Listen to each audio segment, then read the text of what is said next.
At early night, a carriage arrived at the mansion. Light reflected on the estate, revealing how beautiful and enormous it was. Inside the carriage, our female lead looked outside. She had finally arrived at the Blois Duchy. A man escorted her as she stepped out of the carriage. She looked gorgeous, with red hair and striking golden eyes that were utterly captivating. She thought to herself that now that she had come this far, there was no turning back. Today, she was going to marry Duke Dimitri, the man known as the world's greatest villain. She was very scared at this moment, but it was something she had to do, because this was the only way Rowain's ending could be changed. This world was one where werbeasts were persecuted, despite the affectionate love between the dog werbeast Cadiz and Princess Elaine. The story took place inside the Rofan novel The Princess and the Hunting Dog. Among all the characters, she had transmigrated into Romain Larzel, the novel's most vicious villainess. Shakar couldn't believe she had transmigrated just like that, and into the body of the top villainess at that. All she had wanted was to find a cat. In her previous life, she had lived with her grandmother after her mother sadly passed away. She devoted her time to taking care of stray cats. Her affection for them grew stronger over the years. The cats would follow her around, and she looked after them as if they were her own children for almost 5 years. But one day, tragedy struck. Someone mixed pesticide into the cat food. When she discovered 3 of them collapsed on the ground, vomiting blood, they died right in front of her eyes.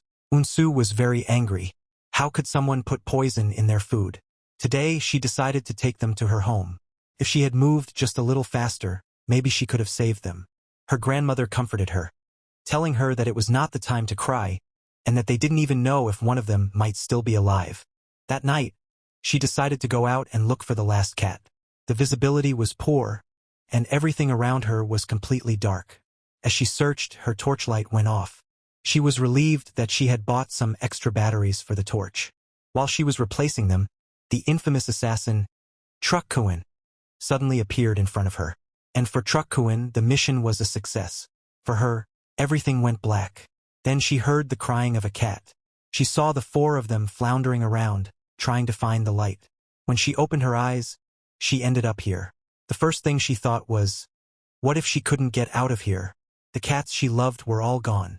Would she ever be able to see her grandmother again? Lingering on these thoughts, she got fired up.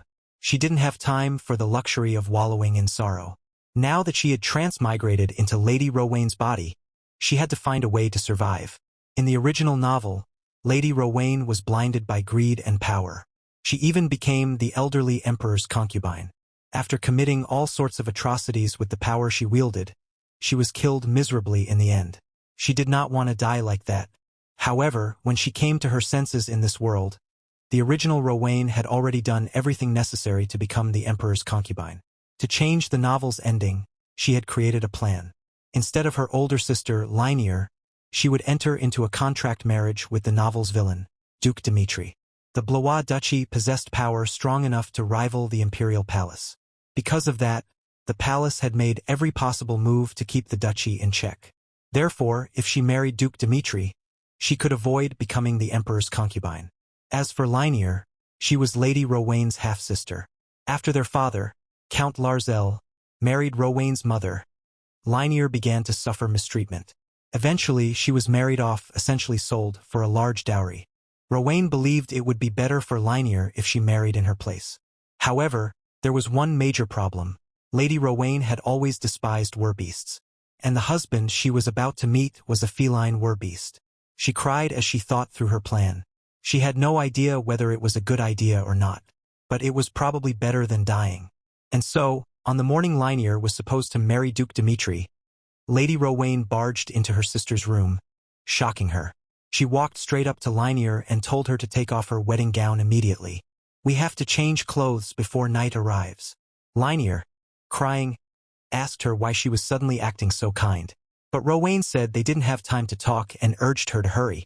After some time, they exchanged clothes. Lady Rowain told Linear that she was hiding in this room because she didn't want to marry. Linear asked how she knew and why she was acting so strangely. Rowain grabbed Linear's hands and told her to feel at ease. Just think of this as my apology for being a bystander to mother's abuse all this time. I will marry Duke Dimitri. You already have someone else who loves you. Linear was delighted by her sister's words. She had never thought Rowain could be such a kind person. Lady Rowain told her to run away while she went to the carriage. The knights had arrived and would come in any moment. Soon, the soldiers barged into the room. Lady Rowain covered her face with the wedding veil. They forcefully grabbed her and took her away, not realizing she was not Linear. Linear seized the opportunity and ran away. They threw Rowain into the carriage and locked the door. But she was secretly happy. Her plan had worked. The novel's original plot was already straying from its path. And now she had finally arrived at the Blois Palace. She felt so nervous she could barely breathe. A butler greeted her and welcomed her into the palace, escorting her to where his master was waiting. Inside the office, a white-haired man was working through stacks of papers. The butler escorted Rowain inside. Duke Dimitri said, "Oh, you're finally here." Rowain looked at him. He was incredibly handsome, with striking green eyes.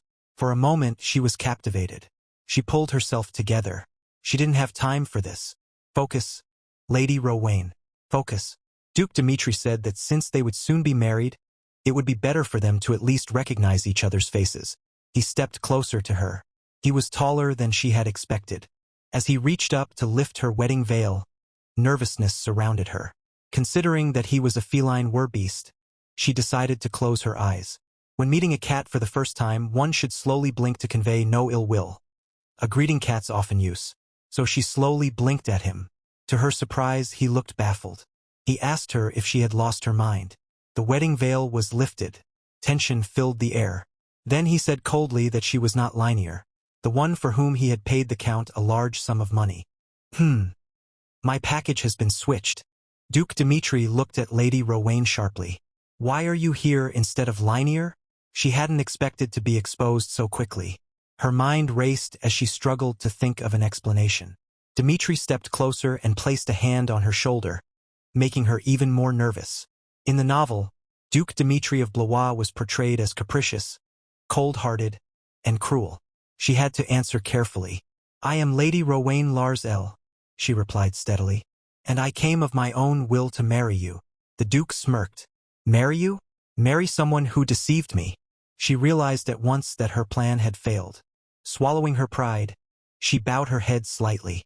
"I had no intention of deceiving you," Lady Rowain said, "but I apologize for not informing you in advance. The marriage agreement was between our families. I came because I believed I was qualified. Am I not eligible to be your bride?" "The document stated I had no issue with your background," Dimitri replied coolly. "The problem is you. Your hobby, from what I hear, is being cruel to beastmen. Why should I marry someone who abuses werbeasts?" She met his gaze confidently. "You don't have to worry about that. I will never be cruel to you." The Duke was visibly taken aback by her words. Then he burst into laughter. Rowain blinked. "What's wrong?" "It's quite amusing," he said, still smiling faintly. "Hearing you say you won't be cruel to me." He rang a bell. A servant entered at once. "Guide Lady Rowain to the guest room," Duke Dimitri ordered.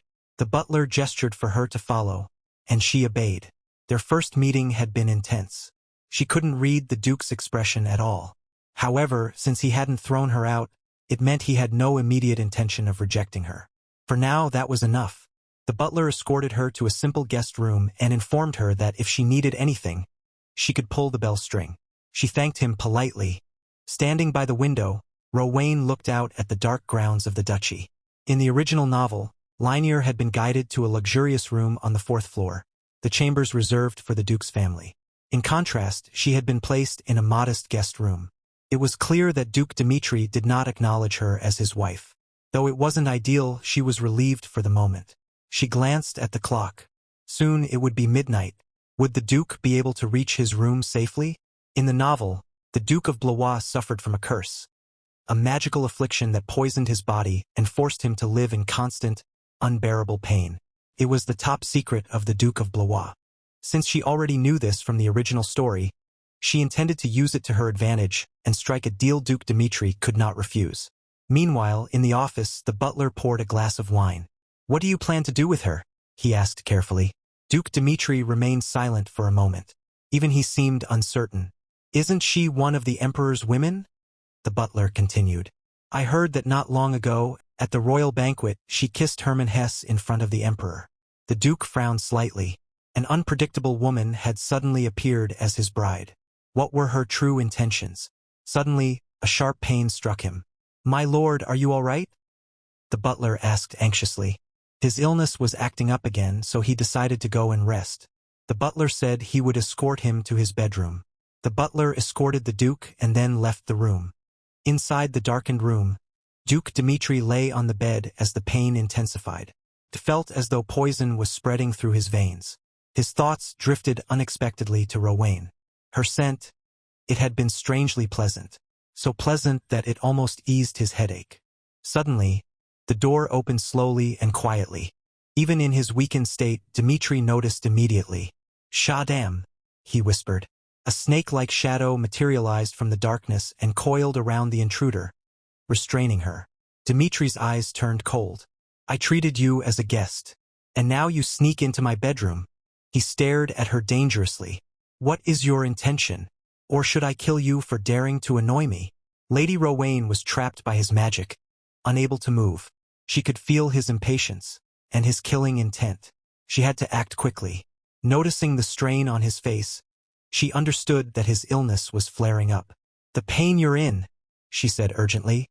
"I can get rid of it." She met his gaze without hesitation. "I can cure you." Duke Dimitri's gaze turned intense. "How do you know about my illness?" he demanded. Lady Rowain quickly made an excuse. She explained that her earring had fallen off earlier, and while searching for it, she had heard his groaning from inside the room.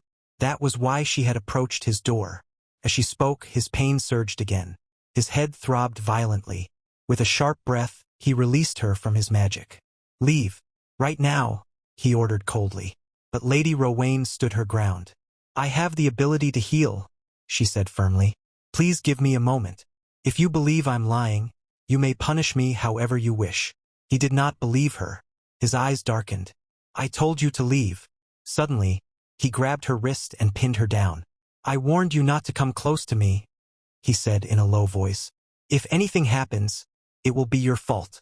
In the original novel, no one possessed healing abilities, except for the one person whose power she now carried. When she first discovered that she had this ability, she had been shocked. It had also filled her with sorrow.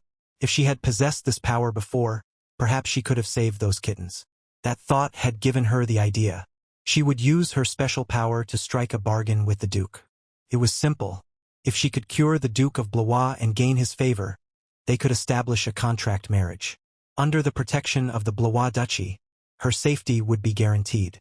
But the situation shifted suddenly. The Duke tightened his grip and pinned her more firmly. He leaned closer to her neck, inhaling deeply, his nose brushing against her skin. His demeanor had completely changed. Did he lose his mind? Rowain thought in alarm. He pulled her hand toward him and rubbed it slowly.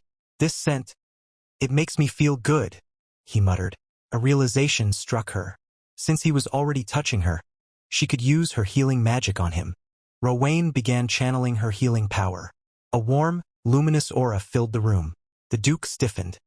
His eyes cleared slightly as he came back to his senses. "What did you do to me?" he demanded. Relief flooded her. She had successfully used her healing magic on him. He quickly moved away, though his head still ached. "Leave. Now. Give me one more minute," she urged. "This time, I'll use even more of my healing power." "I said leave," he shouted. Annoyance flared within her. She only wanted to help him. Why was he being so rude? Moreover, he was the one who had grabbed her hand first. Duke Dmitri stood in silence, trying to process what had just happened. What the hell had he done? He summoned his butler. When the butler arrived, he was shocked to see Lady Rowain in the Duke's bedroom. "My lady, why are you here?" he asked. She replied nervously that she had gone for a walk and had gotten lost accidentally. Duke Dmitri snapped at the butler. "The security of this mansion is pathetic. You can't even prevent one woman from wandering into my room." The butler immediately apologized and gently asked Lady Rowain to follow him. As she left, Rowain glanced back. She had revealed her power. She hoped he would seek her help soon. With a small smile, she walked away, thinking that she could be just as capricious as he was. The next morning, Duke Dmitri was still lying in bed, staring at the ceiling. He couldn't understand what had happened to him. He had lost control of his senses after being intoxicated by the scent of Lady Rowain's body. His mind had been hazy, his body unresponsive to his will, as if he had been dragged by instinct alone. Her scent had reminded him of fresh grass, clean and natural. All he had wanted was to bite her, to claim that scent as his own. The desire had been overwhelming. No, he thought, it wasn't a seductive fragrance. It must have been some kind of hallucinatory magic. Magic incense had no effect on him. He was practically immune to such tricks. And yet, he felt strangely refreshed. Could she truly possess healing abilities? His curiosity about Lady Rowain Larzell deepened. As he drifted back to sleep, he found himself dreaming. He stood in a vast field surrounded by fresh grass. The air was cool and crisp. In the distance, he saw a girl playing with cats. Isn't that Lady Rowain Larzell? But as he looked closer, the girl had black hair. It wasn't the Rowain he knew. What was she doing among those cats? The cats surrounded her affectionately, playing around her feet. They brought her small gifts and she laughed softly. Then he noticed the scent. It was the same fragrance Lady Rowain carried. Suddenly, the cats turned toward him. One by one, they approached. They spoke. "We sent that child," they said. "She wanted to come to us too soon, but we did not allow it." They asked him to make her happy. Abruptly, Duke Dimitri woke up. He stared at the ceiling in shock. What kind of dream was that? A maid approached Lady Rowain and informed her that her sister had come to see her. Rowain was shocked. Why had Linear suddenly come here? Had she failed to escape and been caught? Suppressing her anxiety, Rowain decided to meet her and see what had happened. Just then, several maids approached her nervously. They explained that Duke Dimitri had ordered them to wash her thoroughly, until every trace of her scent was completely gone. She was stunned. What scent was he talking about? Her thoughts drifted back to the previous night. How strangely the Duke had behaved, almost as if he were intoxicated. Could it have been because of her scent? Without further hesitation, Lady Rowain agreed to wash up before going to see her sister. The maids carefully and gently bathed her, scrubbing her skin with great attention. When it came to makeup, they handled every detail with precision. However, when it was time for her to dress, they informed her that the master had ordered them not to let her wear the clothes she had brought, as they might carry her scent. Instead, he had prepared a dress for her. Rowain felt the Duke was going a little too far, but she agreed nonetheless. The maids quickly dressed her. She looked absolutely stunning. Her vibrant red hair and the elegant, vintage-style gown perfectly complemented her radiant and graceful beauty. As she walked to meet her sister, doubt crept into her mind. What if the Duke decided to marry Linear instead? Would all her efforts fail? No. There was no way he would give up on her healing ability. The butler informed the Duke that Lady Rowain had arrived and opened the door for her. When she entered, she saw Linear standing inside with Duke Dimitri. "Rowain!" Linear exclaimed. "How did you get here? Why do you look so worried?" Then she glared angrily at the Duke. "You didn't do anything bad to my sister, did you?" "No, of course not," Dimitri replied calmly. Linear turned back to Rowain. "Don't say anything. Father sent me here to bring you back." Rowain noticed faint injury marks on Linear's hand. She immediately understood. Her father must have taken his anger out on her. She had been too complacent. She should have expected that Linear might not be able to escape, and that their father would punish her. She couldn't keep avoiding this situation. Determination flashed in her eyes. "Duke," she said firmly, "may we speak for a moment?" Linear hesitated but eventually stepped outside, leaving Lady Rowain and Duke Dimitri alone in the room. "What do you wish to say?" Dimitri asked. "I'll be straightforward," Rowain replied. "Marry me." He raised an eyebrow. "Why should I marry you?